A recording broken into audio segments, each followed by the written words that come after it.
தமிழகம் என்றாலே ஆன்மீகத்தில் அதிசயங்கள் நிறைய நடக்கக்கூடிய ஒரு நாடு தாங்க. தமிழகத்துல பல அதிசயங்கள் பல கோயில்கள் நடந்து கொண்டு இருக்கிறது. அப்படிதான் கன்னியாகுமரியில ஒரு அதிசயமிக்க நாகராஜா கோயில் ஒண்ணு இருக்கு. இந்த நாகராஜா கோயில கொடுக்கப்படும் பிரசாதமாக கொடுக்கப்படும் மண் இருக்கு பாத்தீங்களா, அது குறிப்பிட்ட காலம் வரைக்கும் கருப்பாகவும் ஒரு குறிப்பிட்ட காலத்துக்கு அப்புறம் வெண்மையாகவும் மாறிவிடுகிறது. இந்த அதிசயத்தை பார்த்து அந்த கோயிலுக்கு போற பக்தர்களுடைய கூட்டங்கள் தினந்தோறும் அதிகமாகி கொண்டே இருக்கிறது. இப்படிப்பட்ட அதிசயமிக்க கோயில்களை பத்தி தான் இன்னைக்கு நம்ம வீடியோவில் பார்க்க போறோம். அதுக்கு முன்னாடி இந்த மாதிரி வீடியோக்களை நீங்க தொடர்ந்து பார்க்க வேண்டும் என்றால் நம்ம சேனலை சப்ஸ்கிரைப் பண்ணுங்க. அப்பதான் இந்த மாதிரி வீடியோக்களை தொடர்ந்து உங்களுக்கு கொடுத்துட்டே இருக்க முடியும். அப்படியே கீழே லைக் பட்டனுங்க லைக் பண்ணிடுங்க.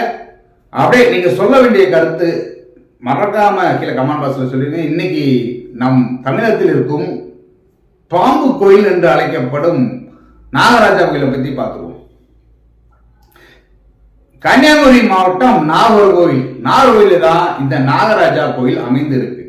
இந்த நாகராஜா கோயிலுக்குள்ள உள்ள நுழையும் போதே பார்த்தாலே துணிக்க வைக்கிற அளவுக்கு இருக்கும். ஏன்னா இந்த கோயில் முழுவதும் நாகருடைய சிலைகள் எல்லா இடத்திலும் இருக்கும். 5 தலை நாகம், மற்ற சின்ன சின்ன சிலைகளா இருந்தாலும் சரி, பெரிய பெரிய சிலைகளா இருந்தாலும் சரி, பல சிலைகள் இந்த கோயில் முழுவதும் நிரப்பப்பட்டு இருக்கிறது. இந்த கோயில்ல ஒரு கண்ணாடி குடுவை இருக்கு. அந்த குடுவைக்குள்ள ஒரு பாம்புடைய சிலை இருக்கு.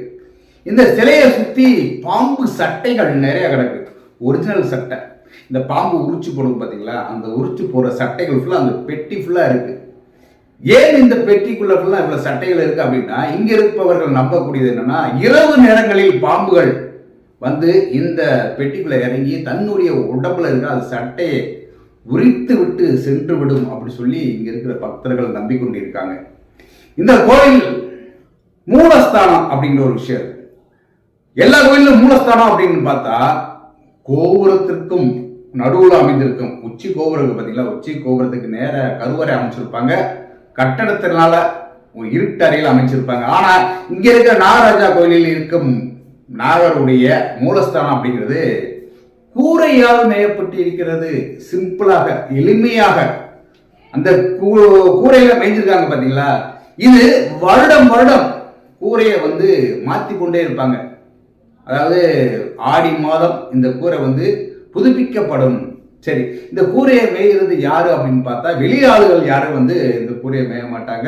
இங்க இருக்கிற பூசாரிகள், அதாவது அங்க பூஜை செய்பவர்களை மட்டுமே இந்த கூரைகளை சரி செய்து அந்த மறுபடியும் புதுப்பிக்கிறாங்க. சரி, இங்க இருக்கிற நாகராஜருடைய சிலை அப்படின்னு பார்த்தா உள்ள மூலஸ்தானத்துல மணல் திட்டுக்கு மேலே பெரிய மணல் திட்டு, அந்த மணல் திட்டுக்கு மேல அந்த சிலைகள் இருக்கிறது. சரி, சிலைகள் இருக்கிறது. இங்க இருக்கிற அந்த பூசாரி என்ன பண்றாருன்னா, மக்கள் வராங்க பாத்தீங்க வணங்க, அந்த மக்களுக்கு பிரசாதமாக அங்க இருக்கு மணல் திட்டுல இருக்கும் மணலை அள்ளி அள்ளி பிரசாதமா கொடுக்க ஆரம்பிக்கிறாங்க.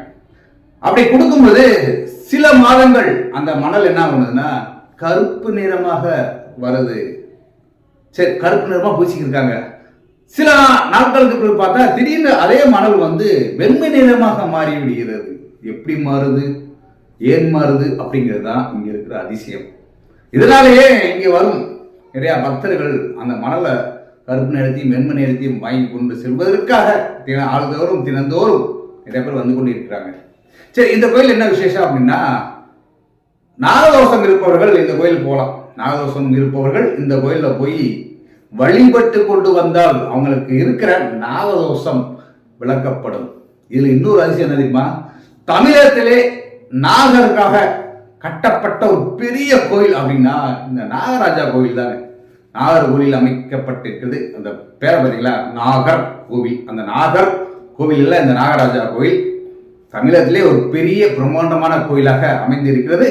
இங்க தினந்தோறும் பக்தர்கள் கூடிக்கொண்டே இருக்காங்க.